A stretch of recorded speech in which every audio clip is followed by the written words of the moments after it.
Buenos días a todos y todas. Mi nombre es Teresa Asensio del Pozo y en esta comunicación voy a analizar la incorporación de las primeras alumnas en el Instituto General y Técnico de Ciudad Real en el periodo comprendido entre 1900 y 1920, examinando cómo las Reales Órdenes de 1910 se convirtieron en un agente dinamizador decisivo en este proceso de cambio. Voy a compartir ahora mi pantalla para que podáis seguir mi explicación. La conmoción que provocó la crisis de 1898 propició el ambiente necesario para que a principios del siglo XX se reflexionara sobre las causas que hubieran llevado al país a la situación en la que se encontraba y especialmente se implantaran las medidas necesarias que lo hicieran renacer de ese ostracismo. Y la educación fue la respuesta a ambas cuestiones. Para 1900, únicamente el 36% de la población estaba alfabetizada, una situación que empeora aún más cuando nos referimos a la provincia de Ciudad Real, donde el analfabetismo alcanzaba el 74,92%, afectando más, al igual que en el caso regional, a las mujeres, un 81,89% frente al 67,86% de los varones. Una desigualdad de género que persistió durante el periodo estudiado. En 1910, un 80,41% de las ciudades realeñas eran analfabetas y en 1920 lo seguían siendo un 74,95%. Estos datos, como se ven en esta primera gráfica, demuestran que el nivel cultural de la sociedad y en especial de la mujer sigue siendo muy deficiente. En el caso de Ciudad Real, el índice de analfabetismo se justifica, entre otras cuestiones, por la carencia de escuelas, el absentismo y el abandono temprano de los estudios, y otras causas añadidas fueron la existencia de una estructura agraria marcadamente latifundista, al frente de la cual se encontraba una oligarquía caciquil minoritaria y de una falta de gratificación e información de los maestros. No obstante, la preocupación por la educación primaria fue evidente y se trasladó a un aumento del número de escuelas y de la inversión en las mismas. Centrándonos en la segunda enseñanza y la mujer, su acceso fue lento y tardío porque esa etapa educativa se destinó a las clases medias o a las altas dirigentes conformadas por hombres. Por ello, ni se imaginaba, ni se esperaba, ni se había previsto que entraran mujeres en este espacio a todas luces masculino. De hecho, en 1900, la matrícula femenina en el bachillerato era testimonial, solo de un 0,13%. La educación femenina no debía alejarse de los roles sociales que se les había asignado, buena esposa, buena hija y madre, sino que debían perfeccionarlos, es decir, se trató de preservar unos valores que no cambiaran el equilibrio consolidado en las relaciones entre los sexos. Es por ello que la incorporación de la mujer al bachillerato se vio desde sus inicios en el siglo XIX llena de trabas legales. Ejemplo de ello fue la Orden de 19 de octubre de 1882, disponiendo la no admisión de ninguna matrícula en las asignaturas del bachillerato de ninguna mujer.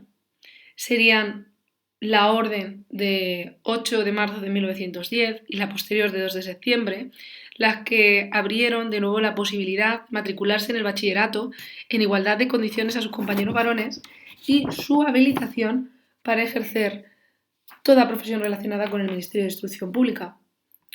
Como ven en esta segunda gráfica, estas decisiones aceleraron el crecimiento del número de matrícula. Así, en el Instituto de Ciudad Real, el que estamos estudiando 5 años después de la aplicación de estas reales órdenes, la presencia femenina fue del 0,8%, como vemos aquí. En 1920-21 creció al 4,76% y en 1925-26 ascendió al 7,93%.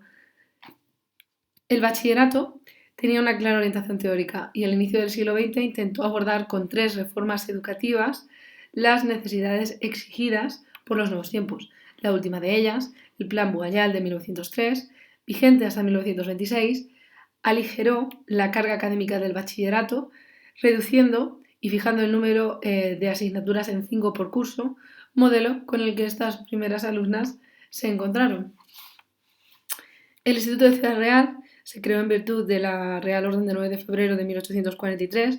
En cambio, la presencia femenina en el instituto se hizo esperar 20 años, hasta que Consuelo Daimiel Caballero se matriculara en el curso en 1863, 1864, circunstancia que incluye a Ciudad Real como centro pionero en la apertura de sus aulas a mujeres. Tras ello, otras 6 alumnas se matricularon en el centro antes de este fin de siglo. Entre 1900 y 1910, el crecimiento de las matrículas femeninas fue lento.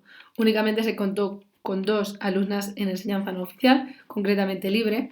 En este caso hablamos de la primera de ellas, de Regina Torija Llorente, en 1978, y la segunda en 1908-1909, con Manuel Aznar Torres, quienes alcanzarían el grado de bachiller. Aquí en este lado tienen una foto de Manuel Aznar Torres. A partir de 1910 y hasta 1920, el número de alumnos matriculadas en el Instituto de Ciudad Real fue en progresivo aumento, aunque en torno al 70% de las chicas optó por la enseñanza no oficial, acogiéndose mayoritariamente a la modalidad libre. Las estudiantes que eligieron la enseñanza colegiada lo hicieron a través de los colegios incorporados, como la Institución Moderna de Enseñanza de Valdepeñas. Aquí tienen el ejemplo de esta tabla que ilustra las diferencias entre la enseñanza oficial, la matrícula de enseñanza oficial y la no oficial. ¿Cómo se puede deducir esta tabla? Existe una desviación numérica positiva entre la cifra de alumnas del Instituto de Ciudad Real entre los datos que aporta el INE y aquellos que se encuentran en las actas de exámenes, pero en ambos casos se visibiliza que las estudiantes que concurrieron a estas aulas del instituto fueron una minoría. Habría que esperar a los primeros años de la dictadura de Primo de Rivera para observar un pico en la cantidad de alumnas. Desde la aprobación de las Reales Órdenes de 1910 y hasta 1920, recorrieron 42 mujeres en las aulas de este instituto de Ciudad Real, aunque Jara Barreiro en 2002 incluyó a Carmen Luna Carmona, no tenemos constancia en las actas de exámenes. Un buen número de ellas eran hijas de académicos, profesores, funcionarios, ingenieros, agregados de embajada, notarios o propietarios, procedían por ende de una clase social acomodada, con recursos económicos y preocupaciones culturales que favorecieron su acceso a este nivel de enseñanza. La mayoría de estas jóvenes provenían de la propia capital, Ciudad Real, y de poblaciones aledañas como Valdepeñas, Daimiel, Alcázar de San Juan, Tomelloso, Argamasilla de Alba o Villahermosa, entre otras, pues no había otro instituto en la provincia. Otro hecho que resulta frecuente es la presencia de otras hermanas en el instituto al mismo tiempo o en años diferentes, lo que allanaba su incorporación a las aulas. Un grupo mayoritario de estas alumnas concluyó el bachillerato y obtuvo su título, en concreto el 83,72% de ellas, y solo el 16,27% restante tenemos constancia de su ingreso o de cursar algunas asignaturas en el Instituto de Ciudad Real. El promedio de años que emplearon para concluir este grado, que oficialmente constaba de 6, varió.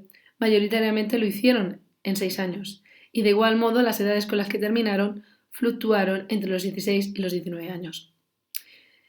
Las calificaciones que ven en esta tabla de estas alumnas en los diferentes cursos manifiestan que su rendimiento fue óptimo. Sin embargo, un rasgo compartido es la calificación de aprobado en gimnasia, quizás por la falta de un profesor específico y de unas clases especiales para ellas.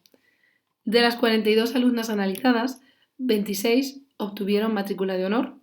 Esto es, el 61,90% recibieron algún tipo de mención durante el bachillerato y particularmente el 53,85% lograron entre 1 y 2 menciones, 14 alumnas en concreto, el 23,08% alcanzaron entre 3 y 5 menciones, esto es 6 alumnas, y el restante 23,08%, 6 o más, en concreto en este caso hablamos de 6 alumnas.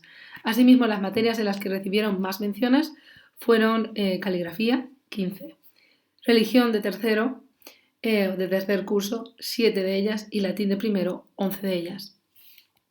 Una vez obtenido el grado de bachiller, al menos 18 de ellas prosiguieron sus estudios. En concreto, magisterio lo estudiaron 11, ciencias 3 y filosofía y letras 2. Regina Torija Llorente fue la primera alumna del instituto que ya hemos mencionado y que en 1929 ejercía como profesora numeraria de ciencias en la Escuela Normal de Ciudad Real. de la que sería su directora. Por su parte, Manuela Aznarza Torres se convirtió en inspectora de primera enseñanza, adscrita a la provincia de Ciudad Real hasta 1932, momento en el que se trasladó a Guadalajara. María Mascomerlo, la que ven en esta foto, fue profesora de bordados en la Escuela del Hogar y Profesional de la Mujer en Ciudad Real en 1922. Posteriormente se convertiría en maestra en diferentes localidades, ejerciendo su labor principal en su ciudad natal, Valdepeñas. Otras alumnas que ejercieron como maestras fueron Dolores Hernández Pardo, Encarnación Martínez Vizcaíno, Amelia Lázaro Rosas, Josefina Vascomerlo, Pilar Flórez de Quiñones Tomé, María de los Ángeles Fernández Lucendo, Carmen Isabel López Peláez Fernández Montes o Eugenia Sánchez de León, algunas de las cuales tienen aquí sus fotos. Las hermanas Oliveros Ribes estudiaron Filosofía y Letras. Pilar ingresó en el Cuerpo Auxiliar de Archiveros, Bibliotecarios y Arqueólogos en 1933 y María Teresa obtuvo la plaza como profesora de instituto también ese año. Sufrieron la depuración tras la guerra, tras lo que María Teresa aprobaría las oposiciones como catedrática de Geografía e Historia en 1941. Finalmente, Servilia González de la Higuera Santos, la cual tienen en esta franja inferior derecha el mejor expediente académico de todas ellas, de todas las alumnas estudiadas, con todo matrículas de honor, incluyendo premio extraordinario de ingreso, accedió a oficial de administración de tercera clase en la sección administrativa de primera enseñanza de Ciudad Real en 1934, tras lo que iría ascendiendo en el escalafón hasta la primera clase. A modo de conclusión, podemos afirmar que a partir de 1910 se atisbó la posibilidad de acceder a un espacio físico masculino previamente restringido, el instituto, en igualdad de condiciones al hombre. Ciertamente la realidad no cambió de un día para otro, pero sí como se ha analizado a lo largo de 10 años. Esta igualdad educativa hizo que jóvenes, como las anteriores, con voluntad y constancia, se beneficiaran del derecho a instruirse y, por ende, en muchas ocasiones, también acceder a un mundo profesional con anterioridad vetado. Pioneras, todas ellas, como las que se ven en esta foto, que abrieron el camino al ingreso de la mujer en el bachillerato en una provincia rural, conservadora y analfabeta, lo que no significó la desaparición de todas las resistencias externas a las que contribuyeron ideológicamente la tradición religiosa y laica, las formulaciones morales y de la ciencia, las aportaciones de la medicina y de la biología, el contrato social entre hombres y mujeres y el contrato sexual con las mujeres.